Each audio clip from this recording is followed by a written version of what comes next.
I think we learned a really painful lesson in, SARS in 2003. So those lessons actually has been implemented in the nursing home in Hong Kong. So that one really helped us to prevent the transmission of the virus into nursing home and then protect the older people. What specific measures did Hong Kong elderly care homes do that other countries like the US didn't do? First one is, in all nursing homes in Hong Kong, the government required there to be one person designated as an infectious control officer. So that policy started in 2004 after the SARS epidemic. So in fact, we have one person who are trained and to do the infectious control, and they coordinate all efforts, to control or prevent the virus get into the nursing home. Second one is after the SARS, most or pretty much all nursing home has about 1 to 3 months supply of PPE. So those become extremely important because the worker, when they come in, they know that they are protected. So they have a gear to protect themselves.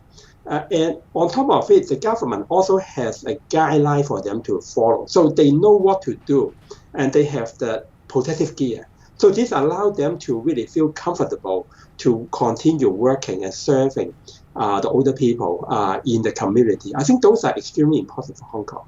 Well, that brings me to my next question. How important is it to build these care home team members which can handle disease outbreaks? Yeah, it is extremely important.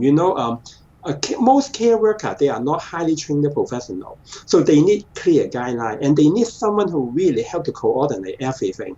Another one is transparency in communication is extremely important. I think Hong Kong, among the nursing home staff, as well as between, for example, some insignificant figure like Professor Yun, Professor Hui, in Chinese U and Hong Kong U. So those information get passed down from those professionals to the frontline worker to implement, the guideline and the patterns. So those become extremely important for us to really help protect the older people in nursing home. So moving forward, what can governments do around the world to better prepare themselves for future outbreaks? I think one mistake a lot of government did is they ignore the older people in residential care to begin with. So they allow the kind of the virus easily get from, for example, hospital or community into the care home.